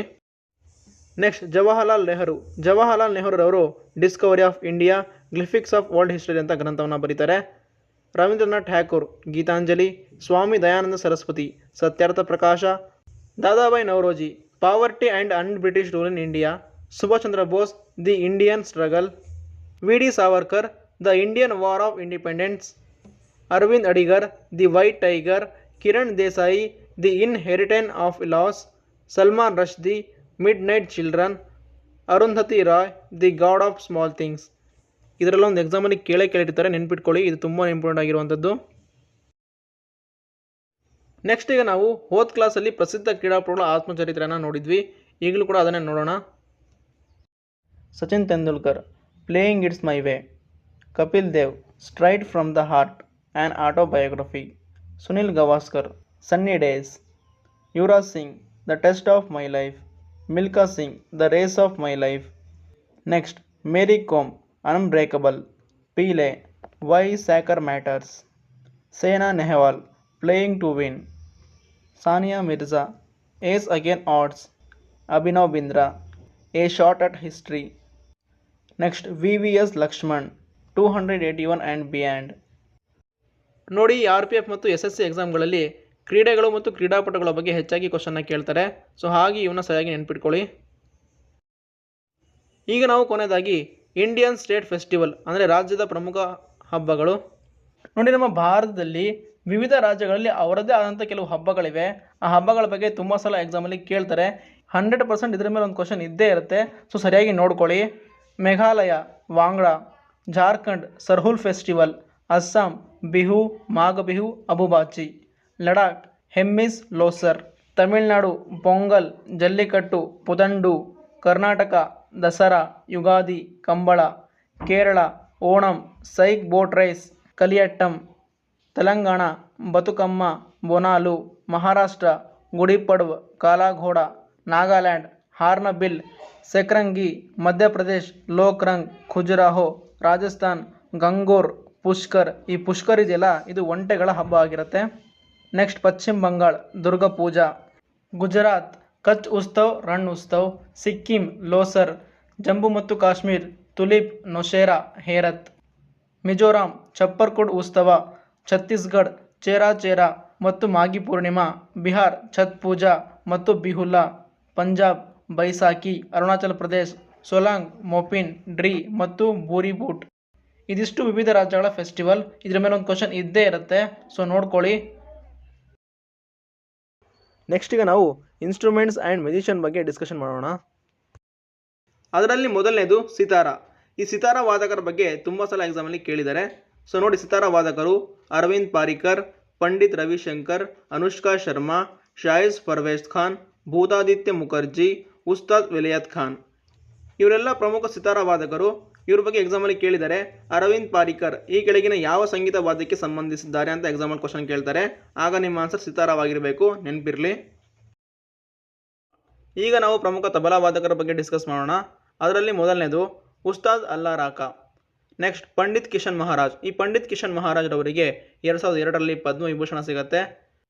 ನೆಕ್ಸ್ಟ್ ಜಾಕಿರ್ ಹುಸೇನ್. ಜಾಕಿರ್ ಹುಸೇನ್ ಬಗ್ಗೆ ತುಂಬ ಸಲ ಎಕ್ಸಾಮಲ್ಲಿ ಕೇಳಿದ್ದಾರೆ. ಇವರಿಗೆ 1998ರಲ್ಲಿ ಪದ್ಮಶ್ರೀ, 2023ರಲ್ಲಿ ಪದ್ಮವಿಭೂಷಣ ಹಾಗೆ 2024ರಲ್ಲಿ ಗ್ಯಾಮಿ ಪ್ರಶಸ್ತಿಯನ್ನು ನೀಡಿ ಗೌರವಿಸಲಾಗಿದೆ. ನೆಕ್ಸ್ಟ್ ಸಾಬಿರ್ ಖಾನ್, ಪಂಡಿತ್ ಕೃಷ್ಣ ಮಹಾರಾಜ್, ಸಂದೀಪ್ ದಾಸ್ ಇವರೆಲ್ಲ ಪ್ರಮುಖ ತಬಲಾ ವಾದಕರು. ನೋಡಿ, ಹೀಗೆ ಕ್ವಶನ್ ಕೇಳ್ತಾರೆ. ಪಂಡಿತ್ ಕಿಶನ್ ಮಹಾರಾಜ್ ಈ ಕೆಳಗಿನ ಯಾವ ಸಂಗೀತ ವಾದ್ಯಕ್ಕೆ ಸಂಬಂಧಪಟ್ಟಿದ್ದಾರೆ? ಆಗ ನಿಮ್ಮ ಆನ್ಸರ್ ತಬಲವಾಗಿರಬೇಕು, ನೆನ್ಪಿಟ್ಕೊಳ್ಳಿ. ನೆಕ್ಸ್ಟ್ ಸಂತೂರ್. ಸಂತೂರ್ನ ಪ್ರಮುಖ ವಾದಕರು ಪಂಡಿತ್ ಶಿವಕುಮಾರ್ ಶರ್ಮಾ. ಇವ್ರ ಬಗ್ಗೆ ಎಕ್ಸಾಮಲ್ಲಿ ತುಂಬ ಸಲ ಕೇಳಿದ್ದಾರೆ. ನೆಕ್ಸ್ಟ್ ಓಂಕಾರ ಚೌರಾಸಿಯಾ, ಭಜನ್ ಸುಫಾರಿ, ತರುಣ್ ಭಟ್ಟಾಚಾರ್ಯ ಇವರೆಲ್ಲ ಸಂತೂರ್ನ ಪ್ರಮುಖ ವಾದಕರು. ನೆಕ್ಸ್ಟ್ ಸರೋದ್. ಸರೋದ್ನ ಪ್ರಮುಖ ವಾದಕರು ಉಸ್ತಾದ್ ಅಮ್ಜದ್ ಅಲಿ ಖಾನ್, ಅಲ್ಲಾವುದ್ದೀನ್ ಖಾನ್, ಬುದ್ಧಾದೇವ್ ದಾಸ್ಗುಪ್ತ್, ಶರಣ್ ರಾಣಿ, ಬಿಸ್ವಜಿತ್ ರಾಯ್ ಚೌಧರಿ ಇವರು ಸರೋದ್ನ ಪ್ರಮುಖ ವಾದಕರು. ನೆಕ್ಸ್ಟ್ ಕೊಳಲು. ಕೊಳಲು ಪ್ರಮುಖ ವಾದಕರು ಹರಿಪ್ರಸಾದ್ ಚೌರಾಸಿಯಾ. ಇವ್ರ ಬಗ್ಗೆ ತುಂಬ ಸಲ ಎಕ್ಸಾಮಲ್ಲಿ ಕೇಳಿದ್ದಾರೆ. ನೆಕ್ಸ್ಟ್ ಪನ್ನಾಲಾಲ್ ಘೋಷ್, ಶಶಾಂಕ್, ವಿಲಿಂದ ದಾತೆ, ನಿಕ್ಕಲ್ ಸಹೋದರಿಯರು. ನಾನಿಲ್ಲಿ ಇಂಪಾರ್ಟೆಂಟ್ ಆಗಿರುವಂಥ ಹೆಸರುಗಳನ್ನು ಮಾತ್ರ ಹೇಳ್ತಿರೋದು. ನೆಕ್ಸ್ಟ್ ಶಹನಾಯಿ. ಶಹನಾಯಿಯ ಪ್ರಮುಖ ವಾದಕರು ಉಸ್ತಾದ್ ಬಿಸ್ಮಿಲ್ಲಾ ಖಾನ್, ಅಲಿ ಅಹಮದ್ ಹುಸೇನ್ ಖಾನ್, ದಯಾಶಂಕರ್ ಜಗನ್ನಾಥ್, ಕೃಷ್ಣರಾವ್ ಚೌಧರಿ, ಭಾರಸ್ಕರನ್ ನಾಥ್ ಇವರು ಪ್ರಮುಖ ಶಹನಾಯಿ ವಾದಕರು. ನೆಕ್ಸ್ಟ್ ಸಾರಂಗಿ. ಸಾರಂಗಿಯ ಪ್ರಮುಖ ವಾದಕರು ಶಾಕುರ್ ಖಾನ್, ಪಂಡಿತ್ ರಾಮ್ ನಾರಾಯಣ್, ರಮೇಶ್ ಮಿಶ್ರಾ, ಉಸ್ತಾದ್ ಸುಲ್ತಾನ್ ಖಾನ್, ಸಾಬಿರ್ ಖಾನ್, ಸುರಂದರ್ ನಂದು ಇವರು ಪ್ರಮುಖ ಸಾರಂಗಿ ವಾದಕರು. ನೆಕ್ಸ್ಟ್ ವೀಣೆ. ವೀಣೆಯ ಪ್ರಮುಖ ವಾದಕರು ಚಿಟ್ಟಿ ಬಾಬು, ಯಮಾನಿ ಶಂಕರ್ ಶಾಸ್ತ್ರಿ, ಇ ಗಾಯತ್ರಿ, ಎನ್ ರಮಣಿ, ಎಸ್ ಬಾಲಚಂದ್ರನ್, ಜಯಂತಿ ಕುಮಾರೇಶ್ ಇವರೆಲ್ಲ ವೀಣೆಯ ಪ್ರಮುಖ ವಾದಕರು. ಇದರಲ್ಲಿ ಚಿಟ್ಟಿ ಬಾಬು ವೇಣುವ್ರ ಬಗ್ಗೆ ತುಂಬ ಸಲ ಎಕ್ಸಾಮಲ್ಲಿ ಕೇಳಿದ್ದಾರೆ, ನೆನ್ಪಿಟ್ಕೊಳ್ಳಿ. ನೆಕ್ಸ್ಟ್ ರುದ್ರವೀಣಾ. ರುದ್ರವೀಣೆಯಲ್ಲಿ ಅಸದ್ ಅಲಿ ಖಾನ್, ಉಸ್ತಾದ್ ಸದೀಕ್ ಅಲಿ ಖಾನ್, ಬಹದುದ್ದೀನ್ ಡಾಗಾರ್ ಇವರು ಪ್ರಮುಖ ರೌದ್ರವೀಣೆಯ ವಾದಕರು. ಸೊ ನೋಡಿ, ಇವೆಲ್ಲ ಪ್ರಮುಖ ಸಂಗೀತ ವಾದ್ಯಗಳು ಮತ್ತು ವಾದಕರ ಬಗ್ಗೆ ನೋಡಿದ್ವಿ. RPF ಎಕ್ಸಾಮ್ನಲ್ಲಿ ಇವುಗಳ ಮೇಲೆ 2 ಕ್ವಶನ್ ಇದ್ದೇ ಇರುತ್ತೆ, ನೆನ್ಪಿಟ್ಕೊಳ್ಳಿ. ನೆಕ್ಸ್ಟ್ ಪ್ರಮುಖ ತಿದ್ದುಪಡಿಗಳ ಬಗ್ಗೆ ನೋಡೋಣ. ಈ ತಿದ್ದುಪಡಿಗಳ ಬಗ್ಗೆ ತುಂಬ ಸಲ ಎಕ್ಸಾಮಲ್ಲಿ ಕೇಳಿದ್ದಾರೆ. ಸೊ ಈಗಲೂ ಕೂಡ ಕೇಳ್ತಾರೆ, ನೆನ್ಪಿಟ್ಕೊಳ್ಳಿ. ನೋಡಿ, ನಮ್ಮ ಭಾರತ ಸಂವಿಧಾನದಲ್ಲಿ ತಿದ್ದುಪಡಿಯನ್ನು ದಕ್ಷಿಣ ಆಫ್ರಿಕಾ ಸಂವಿಧಾನದಿಂದ ಎರವಲು ಪಡೆದಿದ್ದೇವೆ. ಎಕ್ಸಾಮಲ್ಲಿ ಕೇಳ್ತಾರೆ, ತಿದ್ದುಪಡಿಯನ್ನು ಯಾವ ದೇಶದಿಂದ ಎರವಲು ಪಡೆಯಲಾಗಿದೆ ಅಂತ ಕೇಳಿದಾಗ ನಿಮ್ಮ ಆನ್ಸರ್ ದಕ್ಷಿಣ ಆಫ್ರಿಕಾವಾಗಿರಬೇಕು, ನೆನಪಿರಲಿ. ನೋಡಿ, ನಮ್ಮ ಸಂವಿಧಾನದ 368ನೇ ವಿಧಿಯ ಪ್ರಕಾರ ನಾವು ಸಂವಿಧಾನವನ್ನು ತಿದ್ದುಪಡಿ ಮಾಡ್ಬೋದು. ಈ ಸಂವಿಧಾನಕ್ಕೆ ತಿದ್ದುಪಡಿ ಮಾಡುವ ಅಧಿಕಾರ ನಮ್ಮ ಸಂಸತ್ತಿಗಿದೆ. ನಾವು ತಿದ್ದುಪಡಿಯನ್ನು 3 ಪ್ರಕಾರದಲ್ಲಿ ಮಾಡ್ಬೋದು. ಒಂದು ಸರಳ ವಿಧಾನ, ಇನ್ನೊಂದು ವಿಶೇಷ ವಿಧಾನ, ಮೂರನೇದು ವಿಶೇಷ ವಿಧಾನ ಮತ್ತು ಅರ್ಧ ರಾಜ್ಯದಷ್ಟು ಒಪ್ಪಿಗೆ. ಈ 3 ಪ್ರಕಾರಗಳಲ್ಲಿ ನಾವು ತಿದ್ದುಪಡಿಯನ್ನು ಮಾಡ್ಬೋದು. ಇಲ್ಲಿಯವರೆಗೂ ನಮ್ಮ ಭಾರತ ಸಂವಿಧಾನಕ್ಕೆ 105 ಸಲ ತಿದ್ದುಪಡಿಯನ್ನು ಮಾಡಲಾಗಿದೆ. ಈ 105 ತಿದ್ದುಪಡಿಗಳಲ್ಲಿ ಅತಿ ಹೆಚ್ಚು ಎಕ್ಸಾಮಲ್ಲಿ ಕೇಳಲಾಗಿರುವಂಥ ಪ್ರಮುಖ ತಿದ್ದುಪಡಿಗಳನ್ನು ಇದರಲ್ಲಿ ಡಿಸ್ಕಸ್ ಮಾಡೋಣ. ಮೊದಲನೇ ತಿದ್ದುಪಡಿ 1951 ಜೂನ್ 18ಕ್ಕೆ ಮಾಡಲಾಗುತ್ತೆ. ಎಕ್ಸಾಮಲ್ಲಿ ತುಂಬ ಸಲ ಕೇಳಿದರೆ ಮೊದಲನೇ ತಿದ್ದುಪಡಿ ಯಾವಾಗ ಮಾಡಲಾಯಿತು ಅಂತ. ಆಗ ನಿಮ್ಮ ಆನ್ಸರ್ 1951 ಜೂನ್ 18 ಆಗಿರಬೇಕು, ನೆನಪಿರಲಿ. ಈ ಮೊದಲನೇ ತಿದ್ದುಪಡಿ ಭೂ ಸುಧಾರಣೆಗೆ ಸಂಬಂಧಿಸಿದೆ. ಈ ಭೂ ಸುಧಾರಣೆಯನ್ನು ಸಂವಿಧಾನದ 9ನೇ ಅನುಸೂಚಿಗೆ ಸೇರ್ಪಡೆ ಮಾಡಲಾಗಿದೆ. ಹಾಗೆ ಇಲ್ಲಿ ಅತಿ ಹೆಚ್ಚು ತಿದ್ದುಪಡಿ ಮಾಡಲಾದ ವಿಷಯ ಕೂಡ ಭೂ ಸುಧಾರಣೆ ಆಗಿದೆ. ಎಕ್ಸಾಮಲ್ಲಿ ಇದ್ರ ಬಗ್ಗೆ ಕೇಳ್ತಾರೆ, ನೆನಪಿರಲಿ. ನೆಕ್ಸ್ಟ್ 7ನೇ ತಿದ್ದುಪಡಿ. ಈ 7ನೇ ತಿದ್ದುಪಡಿ 1961ರಲ್ಲಿ ಮಾಡಲಾಗುತ್ತೆ. ಈ 7ನೇ ತಿದ್ದುಪಡಿ ರಾಜ್ಯ ಪುನರ್ ವಿಂಗಡಣಾ ಆಯೋಗಕ್ಕೆ ಸಂಬಂಧಿಸಿದೆ. ನಮ್ಮ ಭಾರತದಲ್ಲಿ ಸ್ವತಂತ್ರ ಬಂದ ಮೇಲೆ ರಾಜ್ಯಗಳ ರಚನೆಯನ್ನು ಹೇಗೆ ಮಾಡಬೇಕು ಅನ್ನೋದಕ್ಕೆ ಅಧ್ಯಯನ ಮಾಡೋಕ್ಕೆ ಕೆಲವು ಆಯೋಗಗಳನ್ನು ನೇಮಕ ಮಾಡ್ತಾರೆ. ಅದರಲ್ಲಿ ಮೊದಲನೇದು SK ದಾರ್ ಆಯೋಗ. ಇದನ್ನು 1948 ಜೂನ್ರಲ್ಲಿ ನೇಮಕ ಮಾಡ್ತಾರೆ. ಇದರ ಸದಸ್ಯರು ಪನ್ನಾಲಾಲ್ ಮತ್ತು JN ಲಾಲ್ ಅಂತ. ಈ ಎಸ್ಕೆದಾರ್ ಆಯೋಗ ಭಾಷೆಗಳ ಆಧಾರದ ಮೇಲೆ ರಾಜ್ಯಗಳ ರಚನೆ ಬೇಡ ಅಂತ ವರದಿಯನ್ನು ನೀಡುತ್ತೆ. ಇದರ ನಂತರ ಎರಡನೇ ಆಯೋಗ JVP ಆಯೋಗ. ಇದನ್ನು 1948 ಡಿಸೆಂಬರ್ ನೇಮಕ ಮಾಡುತ್ತೆ. JVP ಅಂದರೆ ಜೆ ಅಂದರೆ ಜವಾಹರ್ಲಾಲ್ ನೆಹರು, ವಿ ಅಂದರೆ ವಲ್ಲಭಾಯ್ ಪಟೇಲ್, ಪಿ ಅಂದರೆ ಪಟ್ಟಾಭಿ ಸಿದ್ದರಾಮಯ್ಯ. ಇವು 3 ಜನ ಸದಸ್ಯರನ್ನು ಒಳಗೊಂಡ JVP ಸಮಿತಿಯನ್ನು ನೇಮಕ ಮಾಡ್ತಾರೆ. ಈ ಸಮಿತಿ ಕೂಡ ಭಾಷೆಗಳ ಆಧಾರದ ಮೇಲೆ ರಾಜ್ಯಗಳ ರಚನೆ ಬೇಡ ಅಂತ ವರದಿಯನ್ನು ನೀಡುತ್ತೆ. ಇದೇ ಸಂದರ್ಭದಲ್ಲಿ ಪೊಟ್ಟಿ ಶ್ರೀರಾಮುಲು ಎನ್ನುವ ರಾಜಕೀಯ ವ್ಯಕ್ತಿ ತೆಲುಗು ಭಾಷೆಯನ್ನು ಆಧರಿಸಿ ಒಂದು ರಾಜ್ಯನ ರಚನೆ ಮಾಡಬೇಕು ಅಂತ 58 ದಿನಗಳ ಕಾಲ ಉಪವಾಸ ಮಾಡಿ ಸತ್ತೋಗ್ತಾರೆ. ಸೊ ಹಾಗಾಗಿ ಇವರು ಉಪವಾಸ ಮತ್ತು ಜನರ ಬೆಂಬಲವನ್ನು ನೋಡಿ 1953 ಅಕ್ಟೋಬರ್ 1 ತೆಲುಗು ಭಾಷೆಯನ್ನು ಆಧರಿಸಿ ಆಂಧ್ರ ಪ್ರದೇಶ ರಾಜ್ಯವನ್ನು ರಚನೆ ಮಾಡಲಾಗುತ್ತೆ. ಎಕ್ಸಾಮಲ್ಲಿ ಕೇಳ್ತಾರೆ, ಭಾಷೆಗಳ ಆಧಾರದ ಮೇಲೆ ರಚನೆ ಆದ ಮೊದಲ ರಾಜ್ಯ ಯಾವುದು ಅಂತ ಕೇಳಿದಾಗ ನಿಮ್ಮ ಆನ್ಸರ್ ಆಂಧ್ರ ಪ್ರದೇಶವಾಗಿರಬೇಕು. ಇದಾದ ನಂತರ ಮೂರನೇ ಆಯೋಗವನ್ನು ನೇಮಕ ಮಾಡ್ತಾರೆ. ಆ ಮೂರನೇ ಆಯೋಗ ಫಜಲ್ ಅಲಿ ಆಯೋಗ. ಇದನ್ನು 1953 ನೇಮಕವನ್ನು ಮಾಡ್ತಾರೆ. ಈ ಆಯೋಗದ ಸದಸ್ಯರು HM ಕುಂಜ್ರು ಮತ್ತು KM ಪಣಿಕ್ಕರ್ ಅವರು. ಈ ಫಜಲ್ ಅಲಿ ಆಯೋಗ ಅಧ್ಯಯನ ಮಾಡಿದ ಮೇಲೆ ಭೌಗೋಳಿಕ ದೃಷ್ಟಿಯಿಂದ ಭಾಷೆಗಳ ಆಧಾರದ ಮೇಲೆ 16 ರಾಜ್ಯಗಳು 3 ಕೇಂದ್ರಾಡಳಿತ ಪ್ರದೇಶಗಳನ್ನು ರಚನೆ ಮಾಡಬೇಕು ಅಂತ ವರದಿಯನ್ನು ನೀಡುತ್ತೆ. ಆಗ ಭಾರತ ಸರ್ಕಾರ ಈ ಆಯೋಗದ ವರದಿಯನ್ನು ಆಧರಿಸಿ ಸಂವಿಧಾನಕ್ಕೆ 7ನೇ ತಿದ್ದುಪಡಿ ಮಾಡಿ 14 ರಾಜ್ಯಗಳು ಮತ್ತು 6 ಕೇಂದ್ರಾಡಳಿತ ಪ್ರದೇಶಗಳನ್ನು ಸ್ಥಾಪನೆ ಮಾಡಲಾಗುತ್ತೆ. ನೆಕ್ಸ್ಟ್ 12ನೇ ತಿದ್ದುಪಡಿ. ಈ 12ನೇ ತಿದ್ದುಪಡಿಯನ್ನು 1961 ಮಾಡಲಾಗುತ್ತೆ. 1961 ಆಪರೇಷನ್ ವಿಜಯ್ ಕಾರ್ಯಾಚರಣೆಯ ಮೂಲಕ ಗೋವಾವನ್ನು ಪೋರ್ಚುಗೀಸರಿಂದ ವಶಪಡಿಸಿಕೊಂಡು ಭಾರತ ಒಕ್ಕೂಟಕ್ಕೆ ವಿಲೀನ ಮಾಡಲಾಗುತ್ತೆ. ನೆಕ್ಸ್ಟ್ 15ನೇ ತಿದ್ದುಪಡಿ. ಈ 15ನೇ ತಿದ್ದುಪಡಿಯನ್ನು 1963 ಮಾಡಲಾಗುತ್ತೆ. ಹೈಕೋರ್ಟ್ ನ್ಯಾಯಾಧೀಶರ ನಿವೃತ್ತಿ ವಯಸ್ಸನ್ನು 60ರಿಂದ 62ಕ್ಕೆ ಹೆಚ್ಚಿಸಲಾಗುತ್ತೆ. ನೆಕ್ಸ್ಟ್ 21ನೇ ತಿದ್ದುಪಡಿ. ಇದನ್ನು 1967 ಮಾಡಲಾಗುತ್ತೆ. 8ನೇ ಅನುಸೂಚಿಗೆ ತಿದ್ದುಪಡಿ ಮಾಡಿ ಸಿಂಧಿ ಭಾಷೆಯನ್ನು ಸೇರ್ಪಡೆ ಮಾಡಲಾಗುತ್ತೆ. ನೆಕ್ಸ್ಟ್ 42ನೇ ತಿದ್ದುಪಡಿ. ತಿದ್ದುಪಡಿಗಳಲ್ಲಿ ಅತ್ಯಂತ ಇಂಪಾರ್ಟೆಂಟ್ ಆಗಿರುವಂಥ ತಿದ್ದುಪಡಿ 42ನೇ ತಿದ್ದುಪಡಿ. ಇದನ್ನು 1976 ಮಾಡಲಾಗುತ್ತೆ. ಈ ತಿದ್ದುಪಡಿಯಲ್ಲಿ ರಾಜ್ಯ ಪಟ್ಟಿಯಿಂದ ಸಮವರ್ತಿ ಪಟ್ಟಿಗೆ 5 ವಿಷಯವನ್ನು ವರ್ಗಾವಣೆ ಮಾಡಲಾಗುತ್ತೆ. ಅದರಲ್ಲಿ ಮೊದಲನೇದು ಶಿಕ್ಷಣ, 2ನೇದು ಅರಣ್ಯ, 3ನೇದು ತೂಕ ಮತ್ತು ಅಳತೆ, 4ನೇದು ನ್ಯಾಯಾಂಗ ಆಡಳಿತ, 5ನೇದು ವನ್ಯಜೀವಿ ರಕ್ಷಣೆ. ಹಾಗೆಯೇ 42ನೇ ತಿದ್ದುಪಡಿಯಲ್ಲಿ ಭಾರತ ಸಂವಿಧಾನದ ಪೀಠಿಕೆ ಅಥವಾ ಪ್ರಸ್ತಾವನೆಗೆ ಸಮಾಜವಾದಿ, ಜಾತ್ಯತೀತ, ಐಕ್ಯತೆ ಎಂಬ 3 ಪದಗಳನ್ನು ಸೇರಿಸಲಾಗುತ್ತೆ. ಎಕ್ಸಾಮಲ್ಲಿ ತುಂಬ ಸಲ ಕೇಳಿದರೆ ಯಾವ ತಿದ್ದುಪಡಿಯ ಮೂಲಕ ಭಾರತ ಸಂವಿಧಾನದ ಪ್ರಸ್ತಾವನೆ ಅಥವಾ ಪೀಠಿಕೆಗೆ ಐಕ್ಯತೆ ಎಂಬ ಪದವನ್ನು ಸೇರಿಸಲಾಯಿತು ಅಂತ ಕೇಳಿದಾಗ ನಿಮ್ಮ ಆನ್ಸರ್ 42ನೇ ತಿದ್ದುಪಡಿ ಆಗಿರಬೇಕು, ನೆನಪಿರಲಿ. ಹಾಗೆ ಈ ತಿದ್ದುಪಡಿಯಲ್ಲಿ ಲೋಕಸಭೆ ಹಾಗೂ ರಾಜ್ಯ ವಿಧಾನಸಭೆಯ ಸದಸ್ಯರ ಅಧಿಕಾರಾವಧಿಯನ್ನು 5 ವರ್ಷದಿಂದ 6 ವರ್ಷಕ್ಕೆ ಹೆಚ್ಚಿಸಲಾಗುತ್ತೆ. ಹಾಗೆ ಸರ್ದಾರ್ ಸ್ವರ್ಣ ಸಿಂಗ್ ಸಮಿತಿಯ ಶಿಫಾರಸಿನ ಮೇರೆಗೆ ಮೂಲಭೂತ ಹಕ್ಕುಗಳನ್ನು ರಷ್ಯಾ ದೇಶದಿಂದ ಎರವಲು ಪಡೆದು 42ನೇ ತಿದ್ದುಪಡಿ ಮಾಡುವ ಮೂಲಕ ಭಾರತ ಸಂವಿಧಾನದ ಹೊಸ ಭಾಗವನ್ನು ಅಳವಡಿಸಿ ಭಾಗ 4A ಸೇರ್ಪಡೆ ಮಾಡಲಾಗುತ್ತೆ. ಹಾಗೆ ಇನ್ನೊಂದು ಇಂಪಾರ್ಟೆಂಟ್ ಏನಂದರೆ ಈ 42ನೇ ತಿದ್ದುಪಡಿಗೆ ಭಾರತ ಸಂವಿಧಾನದ ಮಿನಿ ಸಂವಿಧಾನ ಅಂತ ಕರೀತಾರೆ, ನೆನ್ಪಿಟ್ಕೊಳ್ಳಿ. ನೆಕ್ಸ್ಟ್ ಇನ್ನೊಂದು ಪ್ರಮುಖ ತಿದ್ದುಪಡಿ 44ನೇ ತಿದ್ದುಪಡಿ. ಈ 44ನೇ ತಿದ್ದುಪಡಿಯನ್ನು 1978 ಮಾಡಲಾಗುತ್ತೆ. ಈಗ ನಾವು 42ನೇ ತಿದ್ದುಪಡಿಯಲ್ಲಿ ಲೋಕಸಭೆ ಹಾಗೂ ರಾಜ್ಯ ವಿಧಾನಸಭೆ ಸದಸ್ಯರ ಅಧಿಕಾರಾವಧಿಯನ್ನು 5 ವರ್ಷದಿಂದ 6 ವರ್ಷಕ್ಕೆ ಹೆಚ್ಚಿಸಿದ್ವಿ. ಆದರೆ ಈ 44ನೇ ತಿದ್ದುಪಡಿಯಲ್ಲಿ ಮತ್ತೆ 6 ವರ್ಷದಿಂದ 5 ವರ್ಷಕ್ಕೆ ಇಳಿಸಲಾಗುತ್ತೆ. ಹಾಗೆ ಈ ತಿದ್ದುಪಡಿಯಲ್ಲಿ ಆಂತರಿಕ ದಂಗೆ ಎಂಬ ಪದವನ್ನು ತೆಗೆದುಹಾಕಿ ಸಶಸ್ತ್ರ ದಂಗೆ ಎಂದು ಮರುನಾಮಕರಣ ಮಾಡಲಾಗುತ್ತೆ. ಅದರ ಜೊತೆಗೆ ಆಸ್ತಿಯ ಹಕ್ಕನ್ನು ಮೂಲಭೂತ ಹಕ್ಕು ಪಟ್ಟಿಯಿಂದ ತೆಗೆದುಹಾಕಿ 12ನೇ ಭಾಗ 300A ವಿಧಿಗೆ ಸೇರ್ಪಡೆ ಮಾಡಲಾಗುತ್ತೆ. ನೆಕ್ಸ್ಟ್ 52ನೇ ತಿದ್ದುಪಡಿ. ಈ 52ನೇ ತಿದ್ದುಪಡಿಯನ್ನು 1985 ಮಾಡುವ ಮೂಲಕ ಪಕ್ಷಾಂತರ ನಿಷೇಧ ಕಾಯ್ದೆಯನ್ನು 10ನೇ ಅನುಸೂಚಿಗೆ ಸೇರ್ಪಡೆ ಮಾಡಲಾಗುತ್ತೆ.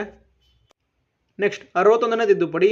61ನೇ ತಿದ್ದುಪಡಿಯನ್ನು 1989 ಮಾಡಲಾಗುತ್ತೆ. 326ನೇ ವಿಧಿಗೆ ತಿದ್ದುಪಡಿ ಮಾಡಿ ಮತದಾನದ ವಯಸ್ಸನ್ನು 21ರಿಂದ 18ಕ್ಕೆ ಇಳಿಸಲಾಗುತ್ತೆ. ಮೊದಲಿಗೆ 21 ಇತ್ತು, ಅದನ್ನು 61ನೇ ತಿದ್ದುಪಡಿ ಮಾಡುವ ಮೂಲಕ 18ಕ್ಕೆ ಇಳಿಸಲಾಗುತ್ತೆ, ನೆನ್ಪಿಟ್ಕೊಳ್ಳಿ. ನೆಕ್ಸ್ಟ್ 69ನೇ ತಿದ್ದುಪಡಿ. 69ನೇ ತಿದ್ದುಪಡಿಯನ್ನು 1991 ಮಾಡಲಾಗುತ್ತೆ. 1991 ಫೆಬ್ರವರಿ 1 ದೆಹಲಿಯನ್ನು 239A ವಿಧಿಯ ಪ್ರಕಾರ ರಾಷ್ಟ್ರೀಯ ರಾಜಧಾನಿ ಸ್ಥಾನಮಾನವನ್ನು ನೀಡಲಾಗುತ್ತೆ. ಎಕ್ಸಾಮಲ್ಲಿ ಇದ್ರ ಬಗ್ಗೆ ಕೇಳಿದರೆ ಯಾವ ತಿದ್ದುಪಡಿಯ ಮೂಲಕ ದೆಹಲಿಯನ್ನು ರಾಷ್ಟ್ರೀಯ ರಾಜಧಾನಿ ಸ್ಥಾನಮಾನವನ್ನು ನೀಡಲಾಯಿತು ಅಂತ? ಆಗ ನಿಮ್ಮ ಆನ್ಸರ್ 69ನೇ ತಿದ್ದುಪಡಿ ಆಗಿರಬೇಕು, ನೆನಪಿರಲಿ. ನೆಕ್ಸ್ಟ್ 71ನೇ ತಿದ್ದುಪಡಿ. 71ನೇ ತಿದ್ದುಪಡಿಯನ್ನು 1992ರಲ್ಲಿ ಮಾಡಲಾಗುತ್ತೆ. 8ನೇ ಅನುಸೂಚಿಗೆ ತಿದ್ದುಪಡಿ ಮಾಡಿ ನೇಪಾಳಿ, ಮಣಿಪುರಿ, ಕೊಂಕಣಿ ಎಂಬ ಭಾಷೆಗಳನ್ನು ಸೇರಿಸಲಾಗುತ್ತೆ. ನೆಕ್ಸ್ಟ್ 73ನೇ ತಿದ್ದುಪಡಿ. 73ನೇ ತಿದ್ದುಪಡಿ ತುಂಬ ಇಂಪಾರ್ಟೆಂಟ್ ಆಗಿರುವಂಥದ್ದು, ಯಾಕೆಂದರೆ ಇದರಲ್ಲಿ ಪಂಚಾಯತ್ ರಾಜನ್ನು ಜಾರಿ ತರಲಾಗುತ್ತೆ. ಹಾಗೆ 74ನೇ ತಿದ್ದುಪಡಿ ಮಾಡಿ ಮುನ್ಸಿಪಲ್ ಸರ್ಕಾರವನ್ನು ರಚನೆ ಮಾಡಲಾಗುತ್ತೆ, ನೆನ್ಪಿಟ್ಕೊಳ್ಳಿ. ನೆಕ್ಸ್ಟ್ 86ನೇ ತಿದ್ದುಪಡಿ. ಈ 86ನೇ ತಿದ್ದುಪಡಿಯನ್ನು 2001ರಲ್ಲಿ ಮಾಡಲಾಗುತ್ತೆ. ಈ ತಿದ್ದುಪಡಿಯಲ್ಲಿ ಭಾರತ ಸಂವಿಧಾನದ 21 ವಿಧಿಯಲ್ಲಿ 6ರಿಂದ 14 ವರ್ಷದ ಮಕ್ಕಳಿಗೆ ಉಚಿತ ಮತ್ತು ಕಡ್ಡಾಯ ಶಿಕ್ಷಣವನ್ನು ನೀಡುವುದು ಸರ್ಕಾರದ ಕರ್ತವ್ಯ ಎಂದು ಮೂಲಭೂತ ಹಕ್ಕಿಗೆ ಸೇರಿಸಲಾಗುತ್ತೆ. ಹಾಗೆ ರೈಟ್ ಟು ಎಜುಕೇಷನ್ ಕಾಯ್ದೆಯನ್ನು 2010ರಲ್ಲಿ ಜಾರಿಗೊಳಿಸಲಾಗುತ್ತೆ. ನೆಕ್ಸ್ಟ್ 89ನೇ ತಿದ್ದುಪಡಿ. ಈ 89ನೇ ತಿದ್ದುಪಡಿಯನ್ನು 2003ರಲ್ಲಿ ಮಾಡಲಾಗುತ್ತೆ. ಪರಿಶಿಷ್ಟ ಜಾತಿ ಮತ್ತು ಪರಿಶಿಷ್ಟ ಪಂಗಡದ ಆಯೋಗವನ್ನು ಪ್ರತ್ಯೇಕಿಸಲಾಗುತ್ತೆ. 338ನೇ ವಿಧಿ ಪರಿಶಿಷ್ಟ ಜಾತಿಯ ರಚನೆ, ಹಾಗೆ 338 ವಿಧಿ ಪರಿಶಿಷ್ಟ ಪಂಗಡ ಆಯೋಗದ ರಚನೆಯ ಬಗ್ಗೆ ಹೇಳುತ್ತೆ. ಹೀಗೆ 89ನೇ ತಿದ್ದುಪಡಿ ಮಾಡುವ ಮೂಲಕ ಪರಿಶಿಷ್ಟ ಜಾತಿ ಮತ್ತು ಪರಿಶಿಷ್ಟ ಪಂಗಡವನ್ನು ಪ್ರತ್ಯೇಕಿಸಲಾಗುತ್ತೆ. ನೆಕ್ಸ್ಟ್ 91ನೇ ತಿದ್ದುಪಡಿ. 91ನೇ ತಿದ್ದುಪಡಿಯನ್ನು 2003ರಲ್ಲಿ ಮಾಡಲಾಗುತ್ತೆ. ಈ ತಿದ್ದುಪಡಿಯಲ್ಲಿ ಕೇಂದ್ರ ಹಾಗೂ ರಾಜ್ಯ ಮಂತ್ರಿಮಂಡಲದ ಗರಿಷ್ಠ ಸಂಖ್ಯೆಯು ಕೆಳಮನೆಯ ಒಟ್ಟು ಸದಸ್ಯರ 15%ಗೆ ಮೀಸಲಿರಿಸಲಾಗುತ್ತೆ. ನೆಕ್ಸ್ಟ್ 92ನೇ ತಿದ್ದುಪಡಿ. 92ನೇ ತಿದ್ದುಪಡಿಯನ್ನು 2004ರಲ್ಲಿ ಮಾಡಲಾಗುತ್ತೆ. 8ನೇ ಅನುಸೂಚಿಗೆ ತಿದ್ದುಪಡಿ ಮಾಡುವ ಮೂಲಕ ಬೋಡೋ, ಡೋಗ್ರಿ, ಮೈತಾಲಿ, ಸಂತಾಲಿ ಎಂಬ ಭಾಷೆಯನ್ನು ಸೇರಿಸಲಾಗುತ್ತೆ. 8ನೇ ಅನುಸೂಚಿಯಲ್ಲಿ ಇವಾಗಿರುವ ಒಟ್ಟು ಭಾಷೆಗಳ ಸಂಖ್ಯೆ 22. ನೆಕ್ಸ್ಟ್ 92ನೇ ತಿದ್ದುಪಡಿ.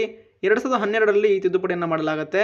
ಸಹಕಾರಿ ಸಂಘಗಳ ಅಭಿವೃದ್ಧಿಗಾಗಿ ಭಾಗ 9ಬಿ ಹೊಸದಾಗಿ ಸೃಷ್ಟಿಸಿ 243ZH ವಿಧಿಯಿಂದ 243ZTನ ಹೊಸ ವಿಧಿಯವರೆಗೂ ಸೃಷ್ಟಿಸಿ ಸಹಕಾರಿ ಸಂಘಗಳಿಗೆ ಸಂವಿಧಾನಾತ್ಮಕ ಸ್ಥಾನಮಾನವನ್ನು ಕಲ್ಪಿಸಲಾಗುತ್ತೆ. ನೆಕ್ಸ್ಟ್ 98ನೇ ತಿದ್ದುಪಡಿ. ಇದನ್ನು 2013ರಲ್ಲಿ ಮಾಡಲಾಗುತ್ತೆ. ಇದರಲ್ಲಿ ಕರ್ನಾಟಕ ರಾಜ್ಯಕ್ಕೆ 371Jನೇ ವಿಧಿಯ ಅಡಿಯಲ್ಲಿ ಹೈದರಾಬಾದ್ ಕರ್ನಾಟಕಕ್ಕೆ ವಿಶೇಷ ಸ್ಥಾನಮಾನವನ್ನು ನೀಡಲಾಗುತ್ತೆ. ನೆಕ್ಸ್ಟ್ 100ನೇ ತಿದ್ದುಪಡಿ. ಈ 100ನೇ ತಿದ್ದುಪಡಿ 2014ರಲ್ಲಿ ಮಾಡಲಾಗುತ್ತೆ. 1ನೇ ಅನುಸೂಚಿಗೆ ತಿದ್ದುಪಡಿ ಮಾಡಿ ಬಾಂಗ್ಲಾದೇಶ್ ಹಾಗೂ ಭಾರತದ ಗಡಿಯನ್ನು ಹಸ್ತಾಂತರ ಅಥವಾ ಸೇರ್ಪಡೆ ಮಾಡಲಾಗುತ್ತೆ. ಅಂದರೆ ಇಲ್ಲಿ ಭಾರತ ಮತ್ತು ಬಾಂಗ್ಲಾದೇಶ ತಮ್ಮ ಭೂಗಡಿಯನ್ನು ವಿನಿಮಯ ಮಾಡಿಕೊಳ್ಳುತ್ತೆ. ನೆಕ್ಸ್ಟ್ 101ನೇ ತಿದ್ದುಪಡಿ. 2017 ಜುಲೈ 1ರಂದು ಮಾಡಲಾಗುತ್ತೆ. ಇದರಲ್ಲಿ GSTಯನ್ನು ಜಾರಿಗೊಳಿಸಲಾಗುತ್ತೆ. GST ಬಗ್ಗೆ ನಾವು ಹೆಚ್ಚಾಗಿ ಮುಂದಿನ ಕ್ಲಾಸಲ್ಲಿ ಡಿಸ್ಕಸ್ ಮಾಡೋಣ. ನೆಕ್ಸ್ಟ್ 103ನೇ ತಿದ್ದುಪಡಿ. 103ನೇ ತಿದ್ದುಪಡಿಯನ್ನು 2019ರಲ್ಲಿ ಮಾಡಲಾಗುತ್ತೆ. ಆರ್ಥಿಕವಾಗಿ ಹಿಂದುಳಿದ ಜನಾಂಗಕ್ಕೆ 10% ಮೀಸಲಾತಿಯನ್ನು ಮಾಡಲಾಗುತ್ತೆ ಈ ತಿದ್ದುಪಡಿಯಲ್ಲಿ. ನೆಕ್ಸ್ಟ್ 104ನೇ ತಿದ್ದುಪಡಿ. 104ನೇ ತಿದ್ದುಪಡಿಯನ್ನು 2020ರಲ್ಲಿ ಮಾಡಲಾಗುತ್ತೆ. ಇದರಲ್ಲಿ SC/ST ವರ್ಗದವರಿಗೆ ಮೀಸಲಾತಿ ಅವಧಿಯನ್ನು ಮತ್ತೆ 10 ವರ್ಷಕ್ಕೆ ವಿಸ್ತರಣೆ ಮಾಡಲಾಗುತ್ತೆ. ಹಾಗೆ ಇನ್ನೊಂದು ಇಲ್ಲಿ ತುಂಬ ಇಂಪಾರ್ಟೆಂಟ್ ಆಗಿರುವಂಥದ್ದು, ಲೋಕಸಭೆ ಮತ್ತು ವಿಧಾನಸಭೆಯಲ್ಲಿ ಆಂಗ್ಲೋ ಇಂಡಿಯನ್ನರ ನಾಮಕರಣ ಮಾಡುವುದನ್ನು ಇಲ್ಲಿ ರದ್ದುಪಡಿಸ್ತಾರೆ. ಇದನ್ನು ಎಕ್ಸಾಮಲ್ಲಿ ತುಂಬ ಸಲ ಕೇಳಿದರೆ. ಆಂಗ್ಲೋ ಇಂಡಿಯನ್ನರ ನಾಮಕರಣವನ್ನು ರದ್ದು ಮಾಡಿದ ತಿದ್ದುಪಡಿ ಯಾವುದು ಅಂತ ಕೇಳಿದಾಗ 104ನೇ ತಿದ್ದುಪಡಿ ನಿಮ್ಮ ಆನ್ಸರ್ ಆಗಿರಬೇಕು, ನೆನಪಿರಲಿ. ನೆಕ್ಸ್ಟ್ 105ನೇ ತಿದ್ದುಪಡಿ. ಇದನ್ನು 2021ರಲ್ಲಿ ಮಾಡಲಾಗುತ್ತೆ. OBC ಪಟ್ಟಿಯನ್ನು ಮಾಡುವ ಅಧಿಕಾರವನ್ನು ರಾಜ್ಯಗಳಿಗೆ ನೀಡಲಾಗುತ್ತೆ. ನೋಡಿ, ಇದಿಷ್ಟು ಪ್ರಮುಖ ತಿದ್ದುಪಡಿಗಳ ಬಗ್ಗೆ. ಈ ತಿದ್ದುಪಡಿಗಳ ಬಗ್ಗೆ ಕ್ವಶನ್ ಇದರಲ್ಲೇ ಕೇಳ್ತಾರೆ, ಇದನ್ನು ಬಿಟ್ಟು ಬೇರೆ ಯಾವುದೂ ಕೇಳೋದಿಲ್ಲ, ಸೊ ಕಲ್ತ್ಕೊಳ್ಳಿ. ಈಗ ನಾವು ಪ್ರಮುಖ ರಾಷ್ಟ್ರೀಯ ಉದ್ಯಾನವನಗಳು ಅಂದರೆ ನ್ಯಾಷನಲ್ ಪಾರ್ಕ್ಗಳ ಬಗ್ಗೆ ನೋಡೋಣ. ನೋಡಿ, ಪ್ರಮುಖ ರಾಷ್ಟ್ರೀಯ ಉದ್ಯಾನವನಗಳು ಮತ್ತು ಅವುಗಳು ಇರುವಂಥ ರಾಜ್ಯ ಅಥವಾ ಕೇಂದ್ರಾಡಳಿತ ಪ್ರದೇಶಗಳ ಬಗ್ಗೆ ನೋಡೋಣ. ಮೊದಲನೇದಾಗಿ ಗ್ರೇಟ್ ಹಿಮಾಲಯನ್ ರಾಷ್ಟ್ರೀಯ ಉದ್ಯಾನವನ, ಇದು ಹಿಮಾಚಲ ಪ್ರದೇಶದಲ್ಲಿದೆ. ನೆಕ್ಸ್ಟ್ ಸಲೀಂ ಅಲಿ ರಾಷ್ಟ್ರೀಯ ಉದ್ಯಾನವನ, ಜಮ್ಮು ಕಾಶ್ಮೀರದಲ್ಲಿದೆ. ನೆಕ್ಸ್ಟ್ ಹೇಮಿಸ್ ರಾಷ್ಟ್ರೀಯ ಉದ್ಯಾನವನ, ಅದು ಕೂಡ ಜಮ್ಮು ಕಾಶ್ಮೀರದಲ್ಲಿದೆ. ಕಾಜಿರಂಗ ರಾಷ್ಟ್ರೀಯ ಉದ್ಯಾನವನ, ಅಸ್ಸಾಂ. ಮಾನಸ ರಾಷ್ಟ್ರೀಯ ಉದ್ಯಾನವನ, ಅಸ್ಸಾಂ. ಇಂದ್ರಾವತಿ ರಾಷ್ಟ್ರೀಯ ಉದ್ಯಾನವನ, ಛತ್ತೀಸ್ಗಢ. ಗುರು ಘಾಸಿದಾಸ್ ರಾಷ್ಟ್ರೀಯ ಉದ್ಯಾನವನ, ಛತ್ತೀಸ್ಗಢ. ಬ್ಲ್ಯಾಕ್ ಬಕ್ ರಾಷ್ಟ್ರೀಯ ಉದ್ಯಾನವನ, ಗುಜರಾತ್. ಗಿರ್ ರಾಷ್ಟ್ರೀಯ ಉದ್ಯಾನವನ, ಗುಜರಾತ್. ಗಲ್ಫ್ ಆಫ್ ಕಚ್ ರಾಷ್ಟ್ರೀಯ ಉದ್ಯಾನವನ, ಗುಜರಾತ್. ನೆಕ್ಸ್ಟ್ ಬಂಡೀಪುರ ರಾಷ್ಟ್ರೀಯ ಉದ್ಯಾನವನ, ಕರ್ನಾಟಕ. ಕುದುರೆಮುಖ ರಾಷ್ಟ್ರೀಯ ಉದ್ಯಾನವನ, ಕರ್ನಾಟಕ. ಬನ್ನೇರುಘಟ್ಟ ರಾಷ್ಟ್ರೀಯ ಉದ್ಯಾನವನ, ಕರ್ನಾಟಕ. ಅಂಶಿ ರಾಷ್ಟ್ರೀಯ ಉದ್ಯಾನವನ, ಕರ್ನಾಟಕ. ರಾಜೀವ್ ಗಾಂಧಿ ರಾಷ್ಟ್ರೀಯ ಉದ್ಯಾನವನ, ಅದನ್ನು ಈಗ ನಾಗರಹೊಳೆ ರಾಷ್ಟ್ರೀಯ ಉದ್ಯಾನವನ ಅಂತ ಕರೀತಾರೆ, ಅದು ಕೂಡ ಕರ್ನಾಟಕದಲ್ಲಿದೆ. ನೆಕ್ಸ್ಟ್ ಅನ್ನಯಮುಡಿ ರಾಷ್ಟ್ರೀಯ ಉದ್ಯಾನವನ, ಕೇರಳ. ಸೈಲೆಂಟ್ ವ್ಯಾಲಿ ರಾಷ್ಟ್ರೀಯ ಉದ್ಯಾನವನ, ಕೇರಳ. ಪೆರಿಯಾರ್ ರಾಷ್ಟ್ರೀಯ ಉದ್ಯಾನವನ, ಕೇರಳ. ಕೊನ್ನೌರ್ ರಾಷ್ಟ್ರೀಯ ಉದ್ಯಾನವನ ಮಧ್ಯಪ್ರದೇಶ್, ಕಾಂಚನಚುಂಗ ರಾಷ್ಟ್ರೀಯ ಉದ್ಯಾನವನ ಸಿಕ್ಕಿಂ, ಗಲ್ಫ್ ಆಫ್ ಮನ್ನಾರ್ ರಾಷ್ಟ್ರೀಯ ಉದ್ಯಾನವನ ತಮಿಳುನಾಡು, ರಣತಂಬೂರ್ ರಾಷ್ಟ್ರೀಯ ಉದ್ಯಾನವನ ರಾಜಸ್ಥಾನ್, ಕಿಯೋಲಾಡಿಯೋ ರಾಷ್ಟ್ರೀಯ ಉದ್ಯಾನವನ ರಾಜಸ್ಥಾನ್, ಸುಂದರ್ಬನ್ ರಾಷ್ಟ್ರೀಯ ಉದ್ಯಾನವನ ಪಶ್ಚಿಮ ಬಂಗಾಲ್. ಎಕ್ಸಾಮಲ್ಲಿ ಇವುಗಳ ಮೇಲೆ ತುಂಬ ಕ್ವಶನ್ ಕೇಳಿದ್ದಾರೆ. ಕಿಯೋಲಾಡಿಯೋ ರಾಷ್ಟ್ರೀಯ ಉದ್ಯಾನವನ ಯಾವ ರಾಜ್ಯದಲ್ಲಿದೆ ಅಂತ ಕೇಳಿದಾಗ ನಿಮ್ಮ ಆನ್ಸರ್ ರಾಜಸ್ಥಾನ ಆಗಿರಬೇಕು. ಈ ಥರ ಕ್ವಶನ್ನ ಕೇಳ್ತಾರೆ. ಸೊ ಇದನ್ನು ನೋಡ್ಕೊಳ್ಳಿ. ಈಗ ನಾವು ಇಂಡಿಯನ್ ಕಾನ್ಸ್ಟಿಟ್ಯೂಷನ್ ಶೆಡ್ಯೂಲ್ ಅಂದರೆ ಅನುಸೂಚಿಗಳ ಬಗ್ಗೆ ನೋಡೋಣ. ನೋಡಿ, ಅನುಸೂಚಿಗಳ ಬಗ್ಗೆ ನೋಡೋದಾದರೆ ನಮ್ಮ ಭಾರತದ ಮೂಲ ಸಂವಿಧಾನದಲ್ಲಿ 8 ಅನುಸೂಚಿಗಳಿದ್ವು. ನಂತರದ ಈಗ ಪ್ರಸ್ತುತದಲ್ಲಿ 12 ಅನುಸೂಚಿಗಳಿವೆ. ಅದರಲ್ಲಿ ಮೊದಲನೇ ಅನುಸೂಚಿ ರಾಜ್ಯಗಳ ಮತ್ತು ಕೇಂದ್ರಾಡಳಿತ ಪ್ರದೇಶಗಳ ವಿವರಗಳು. ನೆಕ್ಸ್ಟ್ 2ನೇ ಅನುಸೂಚಿ ವೇತನ ಮತ್ತು ಭತ್ಯೆಗಳಿಗೆ ಸಂಬಂಧಿಸಿದೆ. 3ನೇ ಅನುಸೂಚಿ ಪ್ರಮಾಣ ವಚನ. 4ನೇ ಅನುಸೂಚಿ ರಾಜ್ಯಗಳಿಂದ ರಾಜ್ಯಸಭೆಗೆ ಸ್ಥಾನಗಳ ಹಂಚಿಕೆ. ನೆಕ್ಸ್ಟ್ 5ನೇ ಅನುಸೂಚಿ ಅನುಸೂಚಿತ ಪ್ರದೇಶಗಳು ಮತ್ತು ಬುಡಕಟ್ಟುಗಳ ಆಡಳಿತದ ಬಗ್ಗೆ ನಿಯಮಗಳು. ನೆಕ್ಸ್ಟ್ 6ನೇ ಅನುಸೂಚಿ ಈಶಾನ್ಯ ಪೂರ್ವದ ಕೆಲವು ರಾಜ್ಯಗಳಲ್ಲಿ ಬುಡಕಟ್ಟು ಆಡಳಿತದ ಬಗ್ಗೆ ಹೇಳುತ್ತೆ. ಈ 6ನೇ ಅನುಸೂಚಿಯ ಪ್ರಕಾರ ಮೀಸಲಾತಿ ಪಡೆದ ರಾಜ್ಯಗಳು 4.